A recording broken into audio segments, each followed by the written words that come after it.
After my surgery, my daughter-in-law shouted, "Stop being dramatic and cook, you old hag," in front of the entire family. I silently obeyed. That weekend, when they arrived, they found a note on the door. "I'm glad to have you here. Follow my story until the end, and comment the city you're watching from, so I can see how far my story has reached, and subscribe for more stories." The pain in my chest wasn't just from the triple bypass surgery anymore. It was from something deeper, something that cut through muscle and bone and pierced straight to my soul.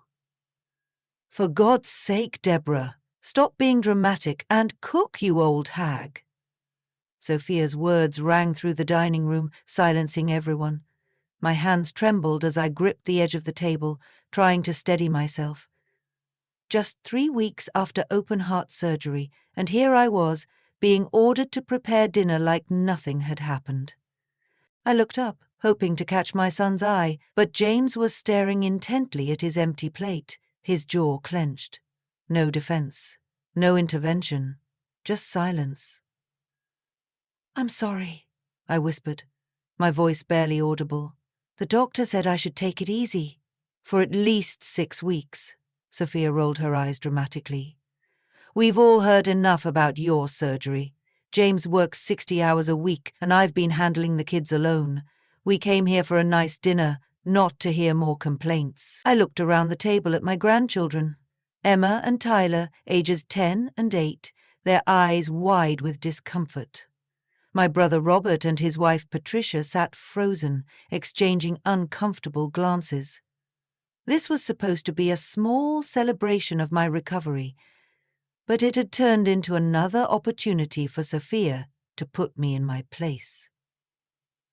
With effort that sent shooting pain across my chest, I pushed myself up from the chair. "I'll get dinner started," I said, shuffling toward the kitchen. As I passed behind James, I placed my hand lightly on his shoulder. He flinched slightly, but didn't look up. My son, my only child, the little boy who once brought me dandelions and told me I was his best friend, couldn't even meet my eyes. In the kitchen, I moved slowly, gathering ingredients for a simple pasta dish. My hands shook as I filled a pot with water. The surgical scar on my chest burned with every movement. The doctor had been clear. No lifting, no exertion, plenty of rest. But what choice did I have? "Need any help in here?" Robert appeared in the doorway, his face etched with concern. "I'm fine," I lied, the automatic response I'd perfected over years of making myself smaller. Less troublesome, less visible. "Debbie, that was completely out of line. You should be resting, not cooking. For that—" "Please, Robert," I cut him off, glancing nervously toward the dining room. "Let's not make things worse," he sighed, grabbing a cutting board. "You can't keep letting them treat you this way." I focused on chopping garlic, each press of the knife deliberate. "He's my son. What would you have me do?"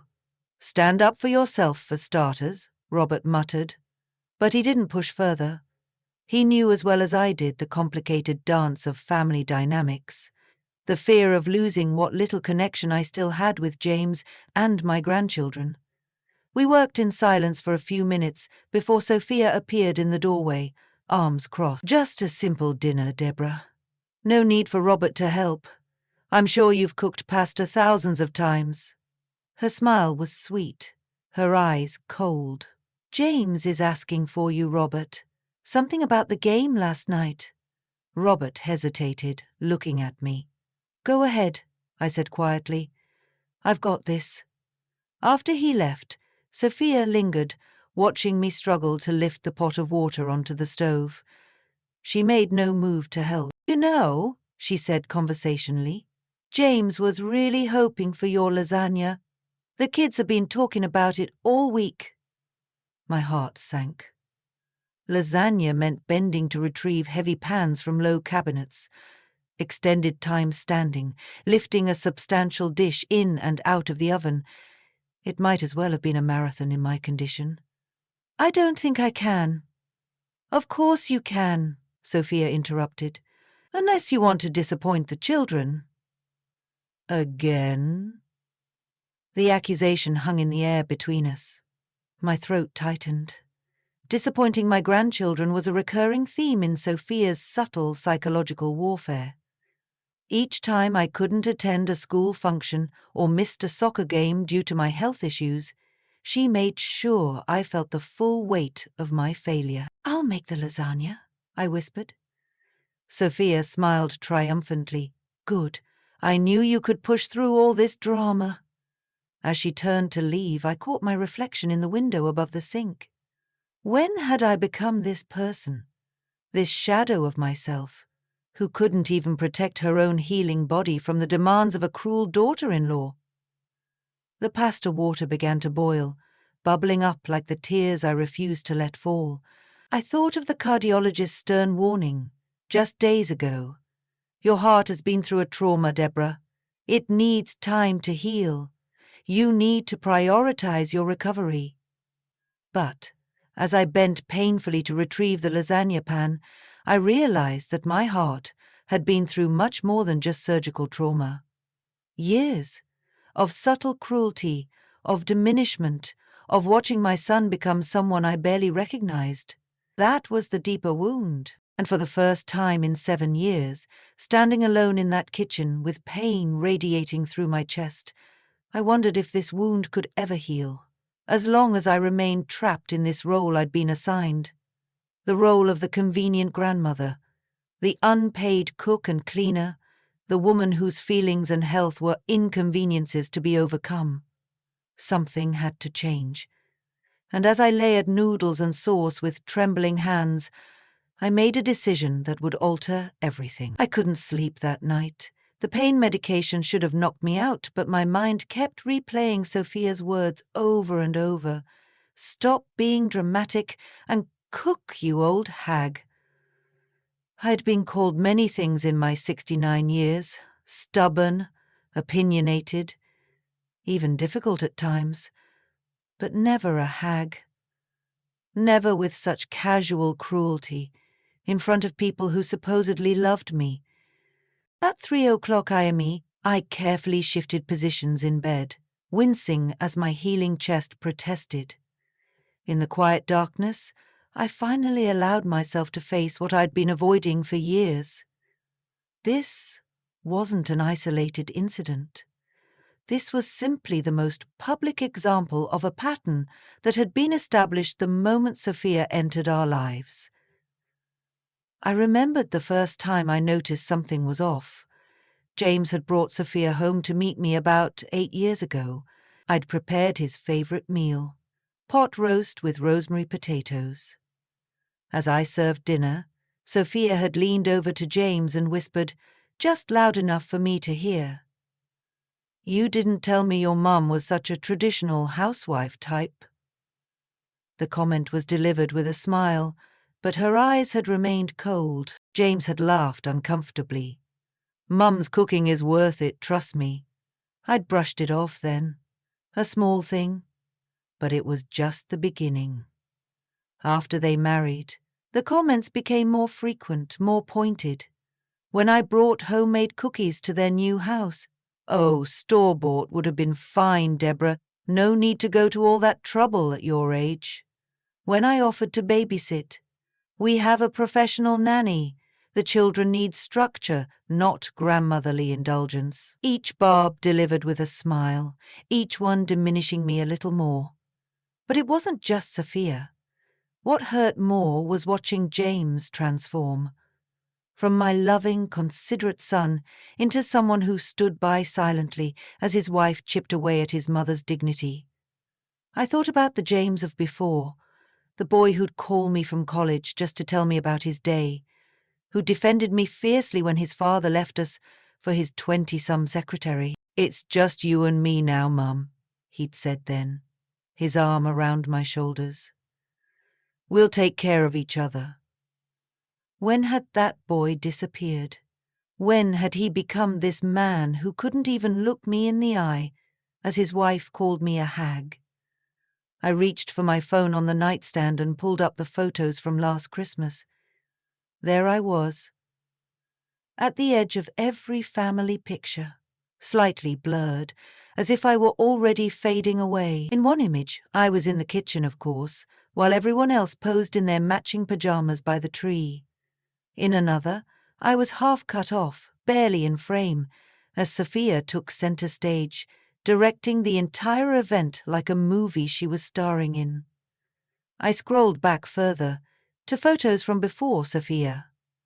There was James with his arm around me at his graduate school graduation, both of us beaming, both fully in the frame. Something had changed.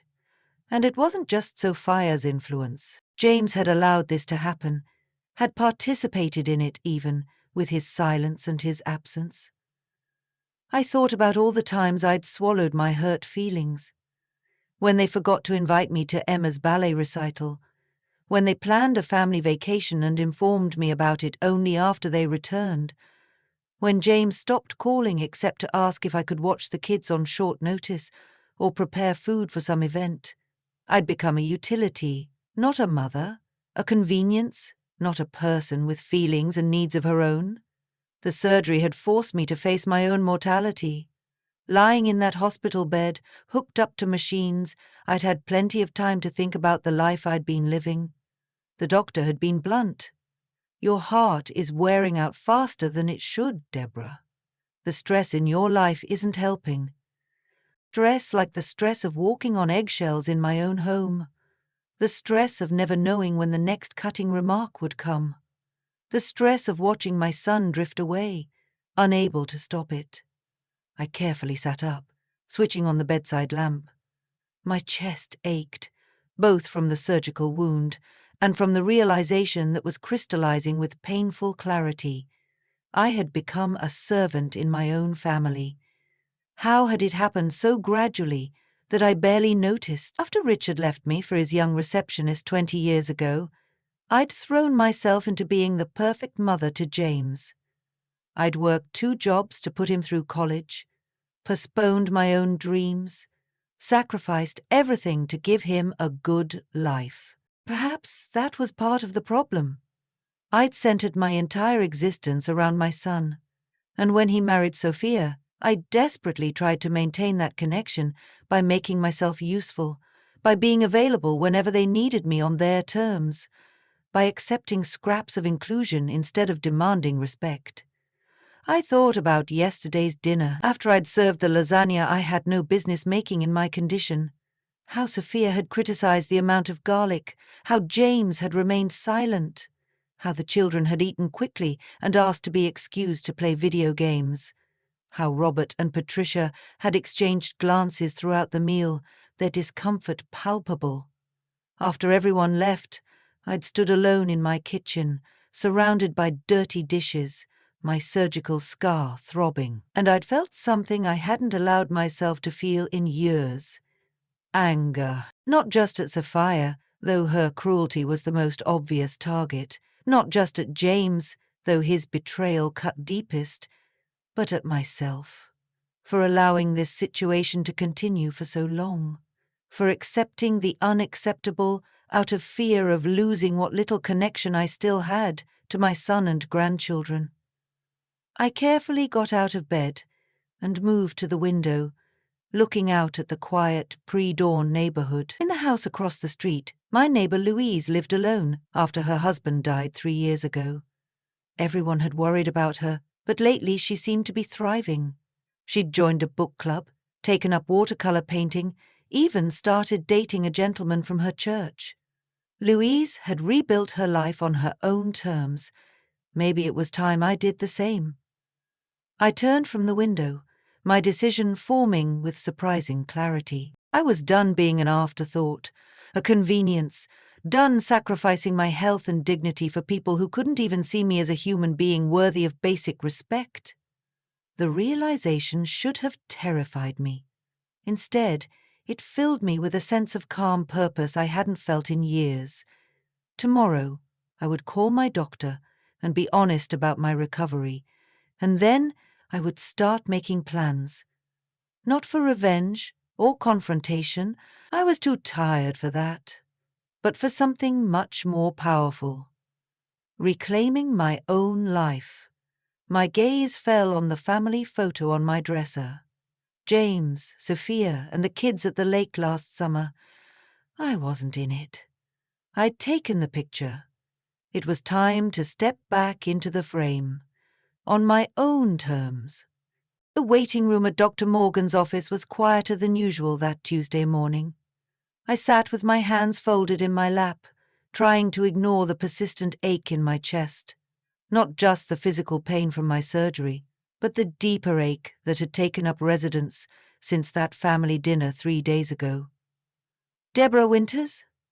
The nurse appeared at the doorway, clipboard in hand, her smile warm. "Dr. Morgan will see you now." I followed her down the hallway, my steps measured and slow. The nurse, Patty according to her name tag, noticed my careful movements.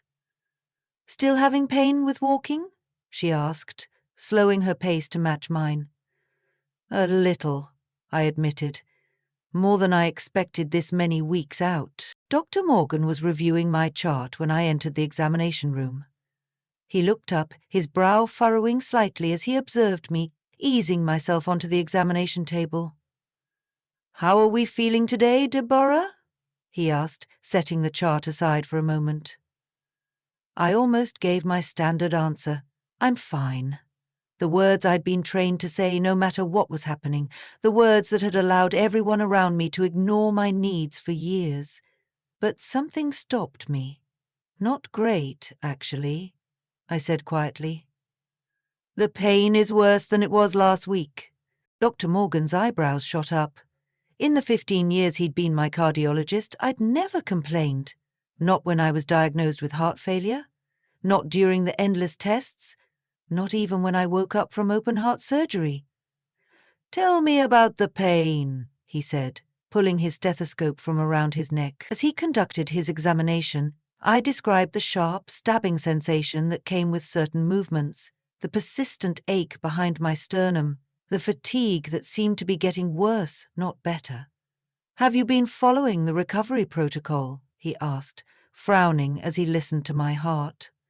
"No lifting, no exertion, rest periods throughout the day." I hesitated.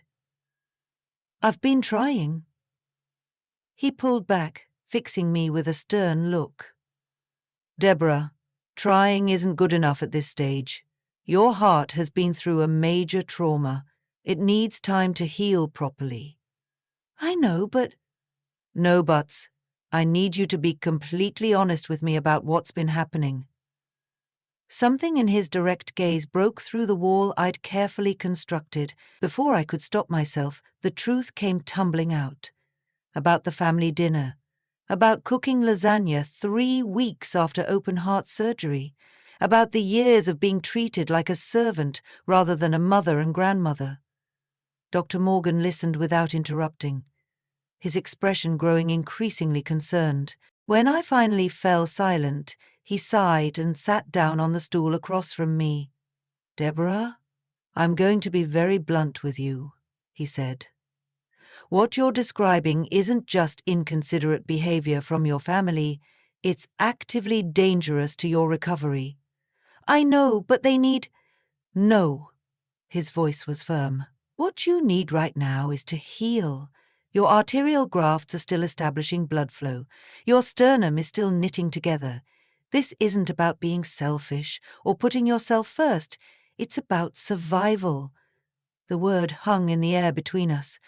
Survival. Such a basic thing. Yet somehow I'd been made to feel guilty for even considering it. "What would you tell a friend in your situation?" Dr. Morgan asked gently. I thought about it. "I'd tell her to take care of herself, that she deserves better treatment." "Exactly. So why is it different when it's you?" I had no answer for that. Dr. Morgan wrote something on my chart. "I'm prescribing complete rest for the next 2 weeks. No cooking, no cleaning, no childcare. Nothing more strenuous than a short walk around the block. And even that needs to be approached carefully." He looked up at me. "Can you commit to that?" I thought about Sophia's inevitable calls asking for babysitting. about James's expectation that Sunday dinner would continue as always. I don't know if my family will understand. Dr. Morgan's expression hardened. Then they can talk to me. This isn't a suggestion, Deborah. It's a medical necessity. He handed me a printed sheet. I've written everything down. Show this to your family if you need to. But as I left the office, the paper tucked into my purse, I knew it wouldn't matter. A doctor's orders wouldn't change Sophia's expectations or James's complicity. They would find a way to make me feel guilty, to frame my health needs as an inconvenience to them. Unless I changed the equation entirely, the idea came to me as I drove home, so simple and clear that I nearly pulled over from the shock of it. I didn't have to be available. I didn't have to answer every call, respond to every demand.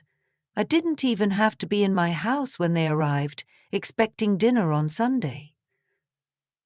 For the first time in years, I felt a flicker of something that might have been hope.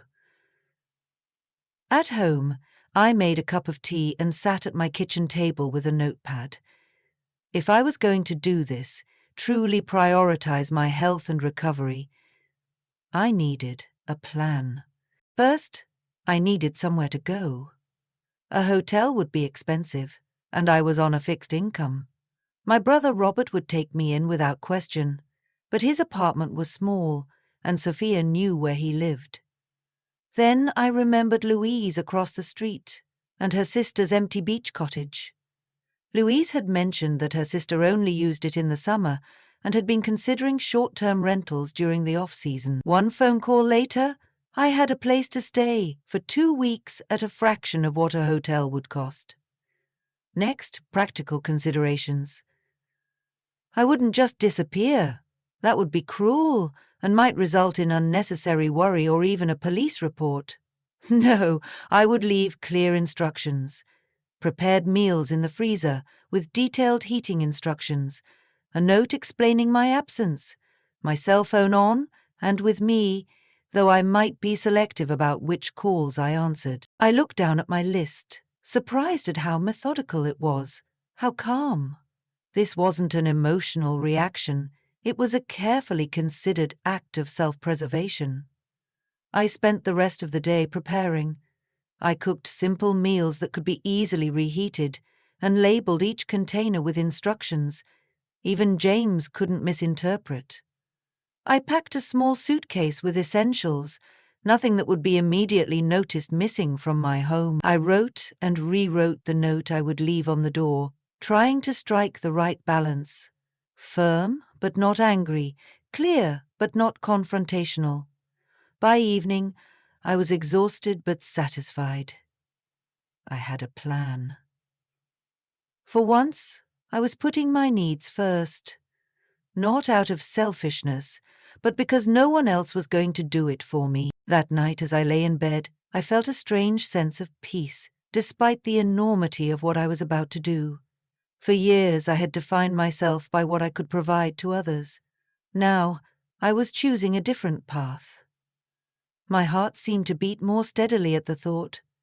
Sunday morning dawned clear and bright, sunlight streaming through my bedroom curtains. For a moment I lay still, listening to the familiar sounds of my home, the gentle hum of the refrigerator, the distant chirping of birds in the backyard maple tree.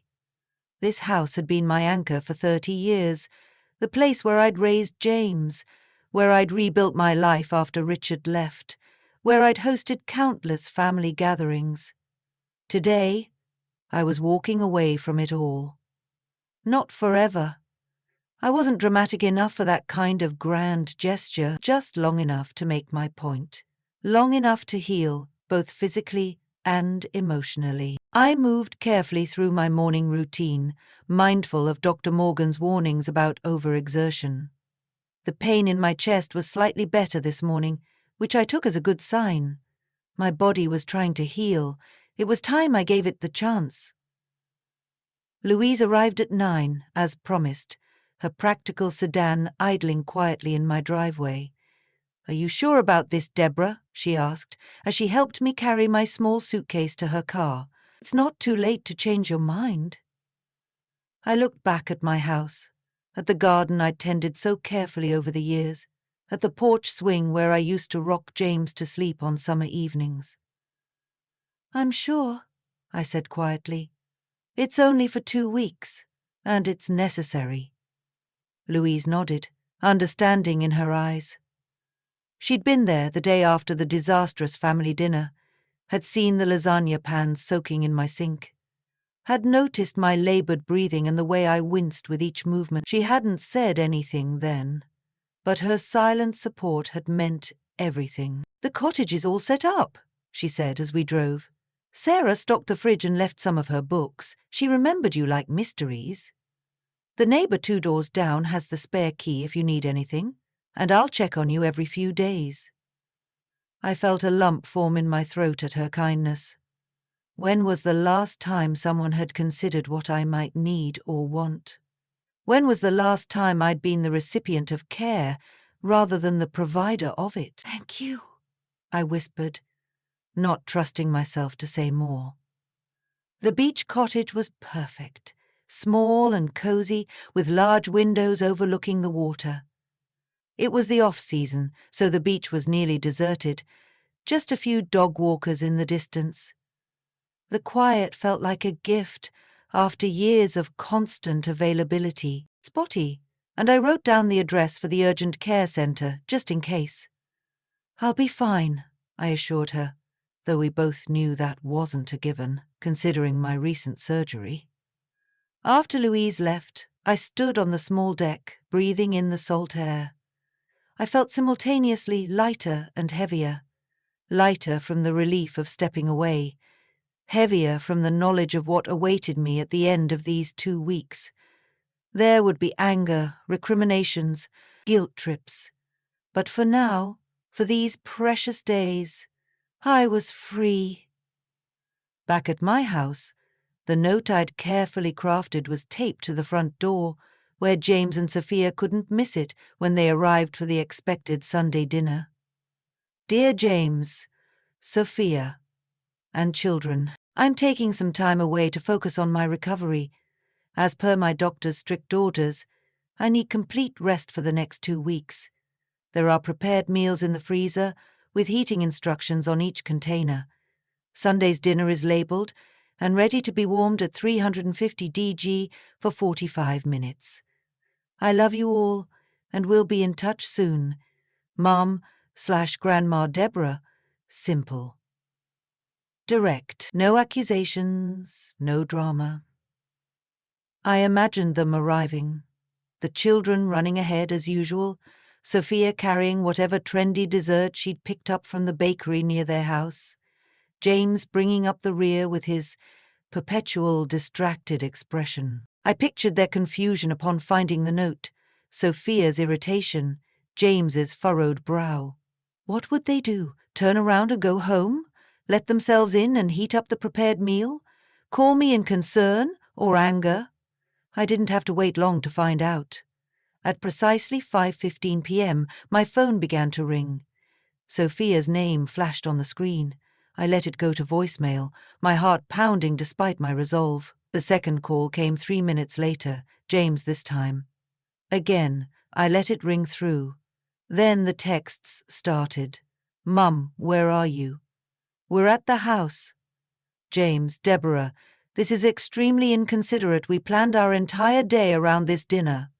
Sophia, "Mum, are you okay? Should we be worried?" James, "The kids are hungry and disappointed. I hope you realize how selfish this is." Sophia. I read each message, noting with a detached sort of interest how quickly Sophia's tone escalated from annoyance to accusation. James at least showed some concern for my well-being, though it came second to his confusion over the disrupted routine. Not once did either of them mention my surgery or recovery. Not once did they acknowledge that perhaps I needed this time away. It was all about their inconvenience, their expectations, their disappointment. After about 20 minutes, the calls and texts slowed. Then stopped. I imagined them going inside, finding the casserole in the freezer, following the heating instructions I'd left. Would they be grateful for my foresight, or resentful that they had to handle this small task themselves? Just as the sun was setting over the water, casting long golden reflections across the waves, my phone rang again. This time, it was Robert. "Are you okay?" he asked without preamble when I answered. "James called me, frantic, said you'd disappeared and left a cryptic note." I couldn't help but laugh at the characterization. "I'm fine, Robert, and the note wasn't cryptic. It was quite clear. I'm taking some time to recover, as my doctor ordered. Where are you?" "Somewhere safe and quiet," I said, not ready to share my location even with him. "I'll be back in 2 weeks." Robert was silent for a moment. "Good for you, Debbie," he said finally. "It's about damn time." "You're not worried about me." "No. You're the most capable person I know.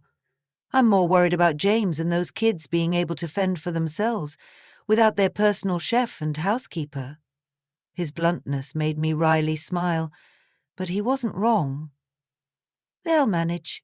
There's enough food in the freezer to feed an army." "Of course. You took care of that," Robert said, a smile in his voice. "Heaven forbid they have to cook for themselves." After we hung up, I wrapped myself in a blanket and sat on the deck, watching the stars appear one by one above the darkening ocean. My phone buzzed with more messages, but I didn't look at them. Whatever crisis my absence had created, it wasn't mine to solve. Not tonight. For the first time in years, perhaps decades, I had nowhere to be, no one to care for, nothing to prepare, just myself, the sound of waves on the shore, and the vast, star-filled sky above. I took a deep, careful breath, feeling the salt air fill my lungs. My chest still ached, but it was a clean pain now. The pain of healing, not the pain of being constantly torn open by careless words and thoughtless demands. This, I realized, was what freedom felt like. Not the absence of responsibility, but the presence of choice. I had chosen this solitude, this peace, and no matter what happened when I returned home in 2 weeks, no one could take this moment away from me. I pulled the blanket tighter around my shoulders and smiled into the darkness. Let them figure it out for themselves.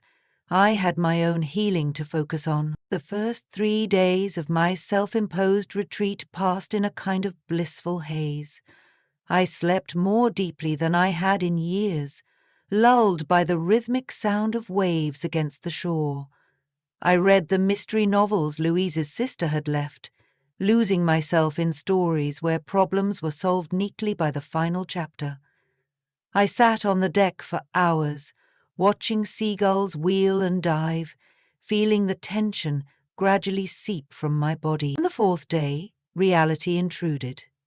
My phone, which I'd been checking only once a day, exploded with notifications when I turned it on after breakfast. 17 missed calls, 23 text messages, 5 voicemails. Most were from James and Sophia, their tone evolving from irritation to anger to a kind of desperate bewilderment. The latest, sent just an hour ago, made my hands tremble slightly as I read it. "Mum, this has gone on long enough. We're genuinely worried about you. If you don't respond today, I'm filing a missing person report." "James," I stared at the screen, a complex mixture of emotions washing over me. Part of me was touched that he was worried. Another part was indignant. I'd clearly stated in my note that I was taking time to recover. I wasn't missing. I was deliberately absent. But the largest part of me was simply tired. Tired of being the only one who considered others' feelings. Tired of being taken for granted. Tired of the constant one-sided giving. With a sigh, I typed out a response. "James, I am fine. As I said in my note, I'm taking 2 weeks to rest and recover, as per doctor's orders. I will be home on Sunday the 22nd. There is no need for concern or for a missing person report. Mum, I hesitated, then added, P.S. How was the casserole? His response came almost immediately. Where are you? We've been worried sick. This isn't like you. I smiled wryly at that. What did he mean by this isn't like you? That standing up for myself wasn't like me? That prioritizing my health wasn't like me? He was right, of course. It wasn't like the me I'd been for the past decade, but perhaps it was like the me I used to be, before I'd allowed myself to be diminished. I'm somewhere safe, focusing on my recovery. I'll be home in 10 days. Please respect my need for this time. Mom? I set the phone down, knowing it would ring again soon. Sure enough, barely a minute passed before James's name flashed on the screen. This time, I answered. Mom, where are you?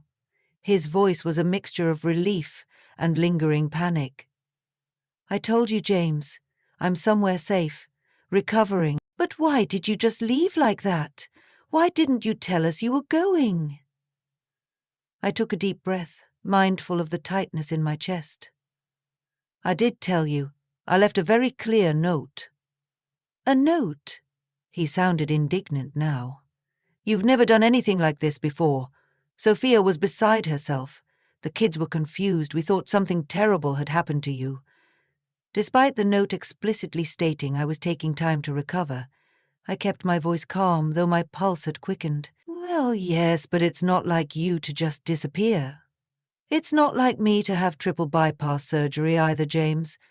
Yet here we are. A lengthy silence followed. When James spoke again, his voice had lost some of its edge. Are you okay? Really? I'm getting better, I said honestly. The rest is helping. My chest doesn't hurt as much. That's good. He sounded genuinely relieved, which softened something in me. But, Mum, we need you. Sunday dinners are tradition, and Sophia has that charity event next weekend. We were counting on you to watch the kids. And just like that, the softness hardened again. Not we miss you, or we're sorry for how we treated you. Just we need you for the practical functions I provided. I won't be back until the 22nd, James. I surprised myself with the firmness in my voice. I've given you clear boundaries. I expect you to respect them. Another silence, this one tense with his unspoken surprise. I had never spoken to him this way before. Fine, he said finally, his tone clipped. Call if you need anything. The irony of his offer wasn't lost on me. When had he last asked if I needed anything? Goodbye, James. Give my love to the children. I ended the call before he could respond, my hands shaking slightly. Standing up to my son shouldn't have been an act of courage, but it was. For years, I'd been so afraid of losing what little connection we had that I'd accepted scraps of attention, of affection. I'd allowed myself to be used rather than risk being discarded. No more. The next call came from Sophia less than an hour later. I let it go to voicemail, not yet ready for her particular brand of manipulation. Her message was exactly what I expected. A masterful blend of guilt, accusation, and thinly veiled threats. Deborah, I don't know what kind of game you're playing, but it's extremely selfish. James is worried sick. The children keep asking for you, and I had to cancel my hair appointment to stay home with them because you weren't there to babysit. Call us back immediately. I deleted the message without responding. Robert called that evening, his tone considerably warmer than the others. So, James finally reached you, he said when I answered. He called me in a state earlier, said you refused to come home.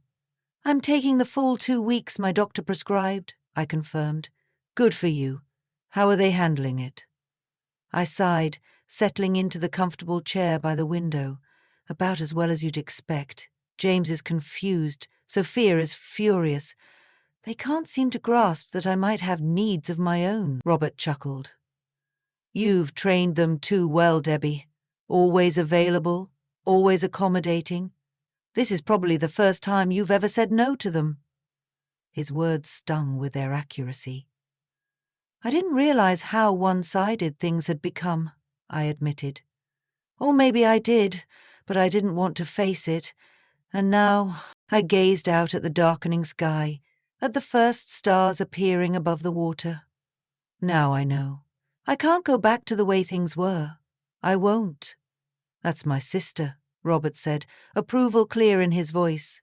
"What will you do when you go home?" It was the question I'd been avoiding, the reality waiting at the end of my temporary escape. "I'm not sure yet, but I know things will be different." Over the next few days, the calls and messages continued. James's tone gradually shifted from confusion to resignation. Sophia's remained sharp with accusation.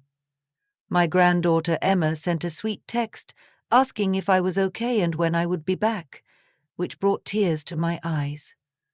I responded to her immediately, assuring her I was fine and would see her soon. The most surprising message came a week after my departure. From James's colleague Michael, whom I'd met at various company functions over the years. "Deborah, I hope you don't mind me reaching out. James mentioned you were away recovering. The office took up a collection for a fruit basket, but realized we don't have your current address. Could you let me know where to send it? We're all thinking of you. Michael." I stared at the message, a lump forming in my throat. My son's co-workers, people who barely knew me, had shown more consideration for my recovery than my own family. Something fundamental had shifted during my time away, and it wasn't just my perspective. The world had continued turning, without me at the center of my family's needs. They had managed, perhaps not smoothly, perhaps not happily, but they had managed. And I had discovered that I could exist for myself, not merely as an extension of their requirements. When I finally responded to Michael, it was with my home address and a note that the basket could be delivered there on the 22nd, when I returned. I was done hiding, done running. I was ready to face whatever came next. 6 months can change everything, or nothing at all. In my case, it was somewhere in between. I returned home on the exact date I'd promised, Sunday the 22nd. The house was quiet, undisturbed, no one waiting, no one watching for my arrival. I hadn't told them exactly when I'd be back, just the day. The fruit basket from James's colleague sat on the front porch, a cheerful note attached, wishing me a speedy recovery. I brought it inside, touched by the gesture from relative strangers. As I moved through the rooms, I was struck by how unchanged everything was. The same furniture, the same photographs, the same view from the kitchen window, yet I was different. 2 weeks of solitude and reflection had shifted something fundamental within me. When my phone rang at 4:30 p.m., I wasn't surprised to see James' number. "We're on our way," he said without preamble when I answered. "Should be there in about 20 minutes. No, are you home? No, how are you feeling? Just the assumption that I would be there, waiting, Sunday dinner ready as always." "I won't be cooking today, James," I said calmly. "I only got home a few hours ago." A pause. "Oh, well, we can pick up something on the way. Do you need anything?" The question, so belatedly offered, almost made me laugh. "No, thank you. I have everything I need." When they arrived, Sophia was the first through the door, her expression a carefully composed mask of concern. "Deborah, you had us so worried," she said, leaning in for an air kiss beside my cheek. "You look rested." The slight hesitation told me everything. She'd expected to find me diminished somehow, weakened by my time away. Instead, I stood straight-backed and clear-eyed, no longer the fading woman who had left 2 weeks earlier. James followed with the children, Emma rushing forward to hug me with genuine affection. "Grandma, we missed you." "I missed you too, sweetheart," I said, returning her embrace carefully, mindful of my healing chest. Tyler hung back, uncertain, until I opened my arms to him as well. "Did you bring us anything?" he asked as he hugged me, the innocent selfishness of childhood. "Not this time," I replied, "but I'm glad to see you." James set a bag of takeout containers on the kitchen counter. "We brought dinner," he said, his tone cautious, as if uncertain of his reception. "Chinese, from that place you like." "Thank you," I smiled, genuinely appreciative of the gesture, small as it was. "Let's eat in the dining room." As we settled around the table, I could feel their eyes on me, assessing, wondering what had changed, what would be different now. "So," Sophia began, her tone fully bright, "are you fully recovered now? Back to normal?" I took a sip of water, considering my response. "My recovery is progressing well, but it's a long process. The cardiologist says it will be 6 months to a year before I'm completely healed." "A year?" Sophia's dismay was palpable. "But you'll be able to watch the children next weekend, won't you?" "I have that charity luncheon and the sitter cancelled." James shot her a warning look, but it was too late. The request, or rather the assumption, had been made. "I'm afraid not," I said, my voice gentle but firm. "My doctor has restricted my activities. No childcare until I'm further along in my recovery." Sophie's mouth tightened. "But no exceptions?" I cut in, still smiling. "Doctor's orders." A tense silence fell, broken only by the children's oblivious chatter about school and friends. I ate my food calmly, no longer anxious about the disapproval radiating from my daughter-in-law. "We missed your cooking, Mum," James said finally, an olive branch extended in the midst of the tension. "The freezer meals were good, but not the same." I nodded, acknowledging the compliment without rushing to fill the silence that followed. Once, I would have immediately offered to cook their favourites next weekend, to come over and prepare meals for their freezer, to do anything to smooth over the awkwardness. Not anymore. "How was the beach?" Emma asked, surprising me with her perception. "Daddy said you were staying near the ocean." "It was beautiful," I told her. "Peaceful. I watched the sunrise every morning." "Can we go sometime?" Tyler piped up, momentarily looking up from his sweet and sour chicken. "I'd like that," I said, smiling at him. "Maybe when the weather gets warmer." Sophia's expression darkened, but she said nothing. She didn't need to. I could read her thoughts clearly. Plans were being made without her approval, connections forming that bypassed her careful control. After dinner, as James helped the children clear the table, a task they had never done before in my home, he asked the question I'd been waiting for. "So what now, Mum? Are you back for good?" I met his gaze steadily. "I never left for good, James. I just took the time I needed to heal." I paused, choosing my words carefully. "But things will be different going forward." He frowned slightly. "Different how?" "I'll no longer be available for last-minute babysitting or regular childcare duties. Sunday dinners will happen once a month, not weekly, and I won't always be the one cooking." I kept my tone matter-of-fact, not apologetic. "I'm going to focus on my recovery and on building a life that doesn't revolve entirely around being of service to others." James looked stunned, as if I'd announced I was moving to another country. "But Mum, we rely on you." "I know you do. Too much, as it turns out. It's not healthy for any of us." Sophia had appeared in the doorway, listening with narrowed eyes. "This is about that ridiculous comment I made, isn't it? About the cooking. I was stressed, Deborah.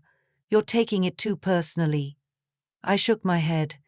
"This isn't about any one incident, Sophia. It's about patterns that have developed over years. Patterns I've allowed and participated in. I'm simply changing my part in them." "So, you're abandoning your family?" she said flatly. "No," I replied, my voice steady. I'm taking care of myself so that I can be present for my family in sustainable ways. There's a difference. The evening ended awkwardly, with promises to talk more later. As they left, James lingered behind, something uncertain in his expression. "Mom, he started, then stopped. "I'm glad you're okay." It wasn't an apology, but it was something, a recognition, however small, that my well-being mattered. "Thank you, James," I said softly. "I am too." In the months that followed, the new boundaries I'd established were tested repeatedly. Sophia's emergencies that required my immediate assistance, James's complaints about the reduced Sunday dinners, even the children's bewilderment at my newfound unavailability. But I held firm. I joined a book club that met on Wednesday evenings. Previously, my standing date to babysit while James and Sophia had their date night, I took a watercolor class on Saturday mornings. I reconnected with old friends who had fallen by the wayside as my family's demands had consumed more and more of my time. Most importantly, I stopped explaining my decisions. No became a complete sentence, not the beginning of a negotiation. It wasn't easy. There were tears, mostly mine, in private, arguments, mostly with Sophia, and moments of doubt late at night when I wondered if I was being selfish after all. But my health improved dramatically once I stopped overextending myself.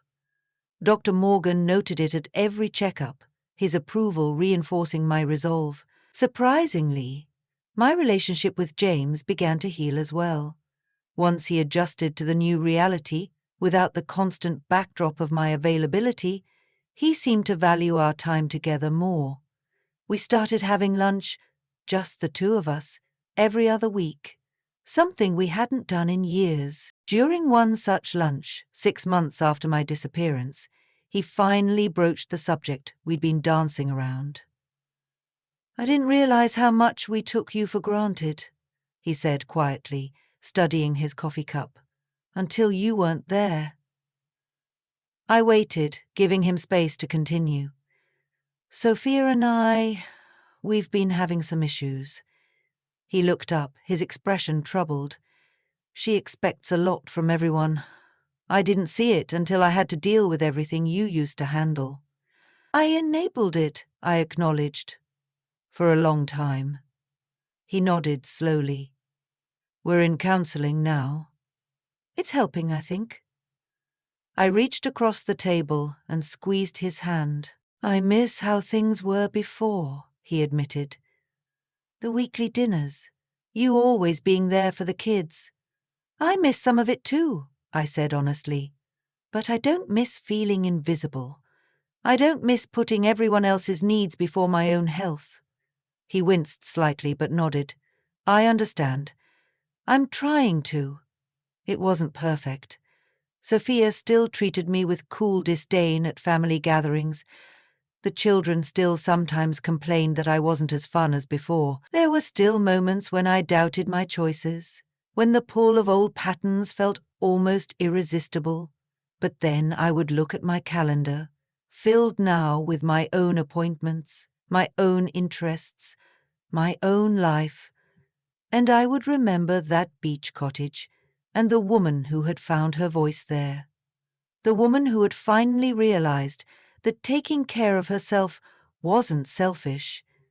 It was necessary. 6 months after my heart surgery, I wasn't just surviving, I was living. And that made all the difference. Now I'm curious about you, who listened to my story. What would you do if you were in my place? Have you ever been through something similar? Comment below. And meanwhile, I'm leaving on the final screen one other story that will definitely surprise you. Thank you for watching.